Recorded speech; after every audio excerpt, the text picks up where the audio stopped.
La Commission nationale de l'observation du croissant lunaire, réunie hier soir à Dal et même à Alger, a annoncé que la fête de l'Aïd Fitr sera célébrée demain en Algérie, après la non-observation du croissant lunaire marquant le début du mois de Shawwal.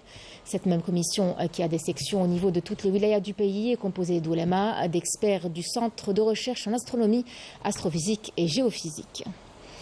Pour faciliter le déplacement des personnes et leur permettre de célébrer cette fête dans les meilleures conditions possibles, des programmes spéciaux sont prévus par les différentes entreprises de transport public, tout mode confondu. À l'occasion de Eid al-Fitr, le NTMV a mobilisé 3 navires pour permettre à un maximum d'Algériens établis à l'étranger de passer la fête de l'Aïd en Algérie. Air Algérie a elle aussi établi un programme spécial de vols internationaux à destination de l'Algérie pour la période du 10 mars au 13 avril en cours, avec des réductions atteignant jusqu'à 50%. Conformément aux instructions du président de la République. Il en est de même pour la Sogral, les TUSA, la SNTF ou encore le métro d'Alger qui se sont adaptés pour la circonstance. Les Algériens établis à l'étranger continuent d'affluer en nombre pour passer la fête de l'Aïd au pays.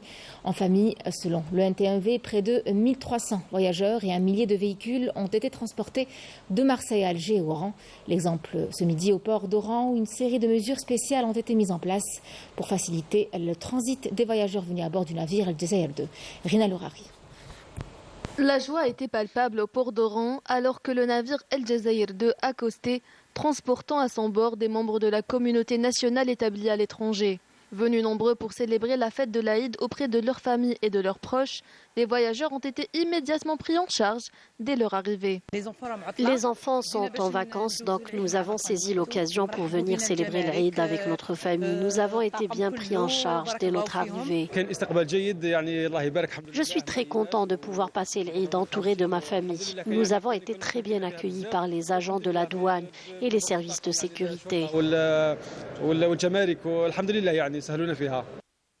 Afin de faciliter le transit, des mesures spéciales ont été mises en place, rendant les formalités douanières et administratives plus fluides, des facilitations qui ont été favorablement reçues par les voyageurs. Tout s'est bien passé, nous avons bien apprécié l'iftar. Pourtant, j'avais un mal de mer, mais heureusement, j'étais bien prise en charge. À notre arrivée, toutes les formalités ont été traitées rapidement. Je remercie les autorités pour toutes les facilitations qui ont été mises en place. Nous avons passé la douane rapidement, sans encombre. Nous sommes venus passer les derniers jours de Ramadan dans notre pays et fêter l'Aïd avec notre famille. La traversée s'est bien déroulée depuis notre départ jusqu'à notre arrivée ici. Des mesures de facilitation visant à rendre le retour des membres de la communauté nationale établie à l'étranger aussi agréable que possible, renforçant ainsi les liens. Nous sommes à la veille de Eid al-Fitr. C'est l'occasion de préparer nos meilleurs gâteaux, comme le veut la tradition en cette fête religieuse. Ici ou ailleurs, les Algériens tiennent à perpétuer cette tradition, même s'il arrive que les recettes de ces sucreries varient quelque peu.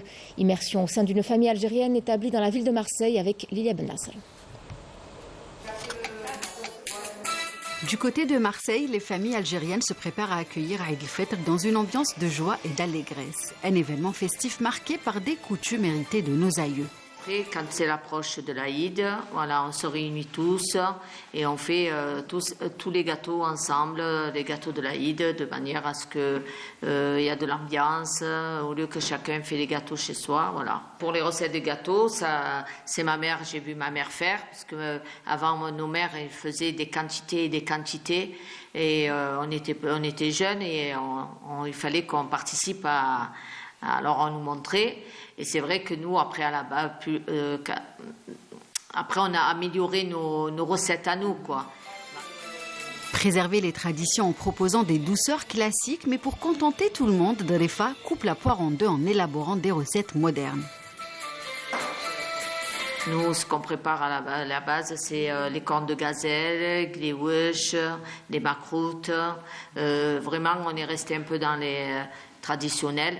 Et après, on rajoute tout ce qui est moderne maintenant.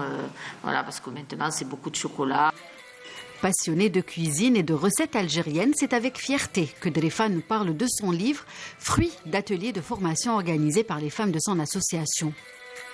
Ce livre a été créé par rapport à des ateliers de cuisine, des ateliers de photo et des ateliers d'écriture et de peinture, puisque ce tableau a été fait dans nos ateliers de peinture.